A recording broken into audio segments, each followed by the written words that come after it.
the Arbogast Jitterbug, one of the king of all summertime baits. Are you ready to run a gun? It's time for blast off. Let's go.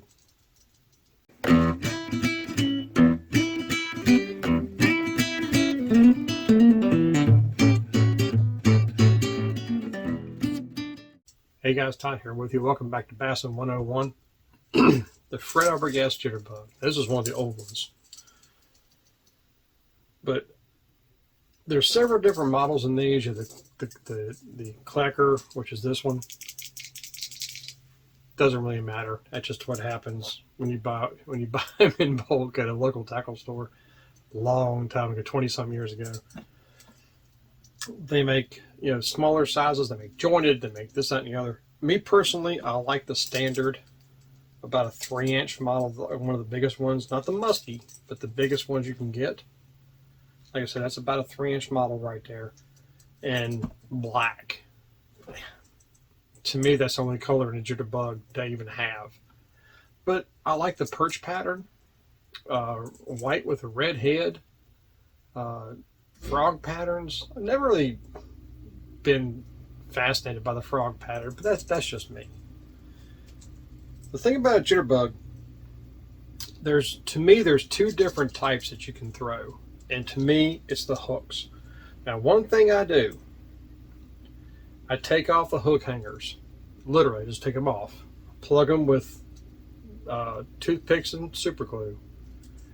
And on the very rear screw eye, or the very rear part of the hanger where a screw goes, I'll put a screw eye there. And where the front screw goes into the hanger here, I put a hook here. So you got one right behind the bib, and you got one almost at the butt. And I like long shank hooks because a lot of times will just nip at a Jitterbug as it goes by. Now, what I mean by two different styles, I'm referring to hooks. Now, what I mean by that is, I don't like swivel. I don't like a split ring because I want that hook to sit in a specific position. Because what's going to happen, I want the two sides of the hook to lay against the belly. I want the bottom hook sticking out like this. And this is on both of them, okay? The difference is, if you're fishing at night, you have two full sets of treble hooks.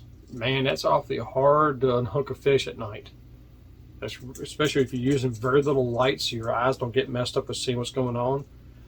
So what I will do is I'll take a wire cutter and I'll cut this hook here, and I'll cut this hook right here. So you only have two that's going against the body like this. I ain't speaking British. I'm talking, there's two hooks that ride up along the body just like this. And believe it or not, they still get hooked, and get hooked very well. Especially if you're fishing the rivers at night for smallmouth. Oh man, me and a buddy of mine years ago, oh gosh, we caught up to 4 or 5 pound smallmouth doing this at night. It's pitch black, 2 o'clock in the morning. Jitterbugs. Just all you hear is booga booga booga psh, missed it, booga booga booga psh, missed it, booga booga psh. Oh yeah, he's got it. Yeah, that's how it is. But I end up taking the bottom hook and cutting it just to make it easier to unhook the fish. That's the only reason I did that. So that's what I'm saying. There's two different hook styles you can throw. A full treble hook if you're fishing, anytime except for night. If you're fishing at night, cut that bottom hook off and just roll with it. Because I promise you, at night, this will get you aggravated because you spend 5 minutes getting the hooks out of a fish.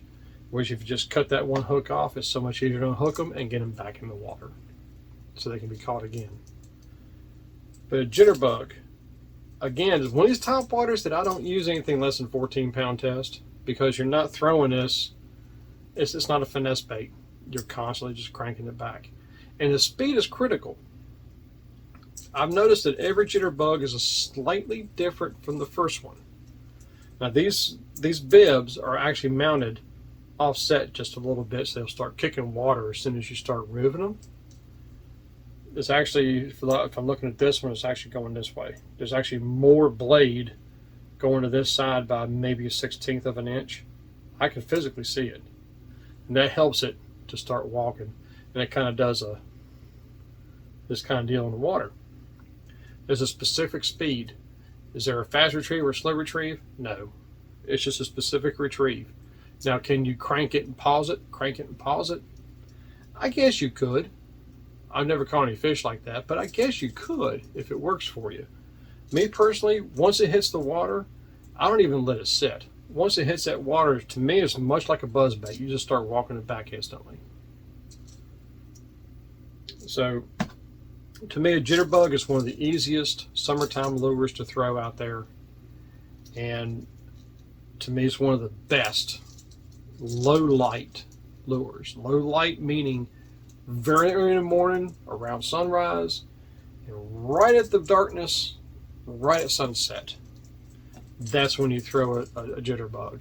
And always, always shallow water.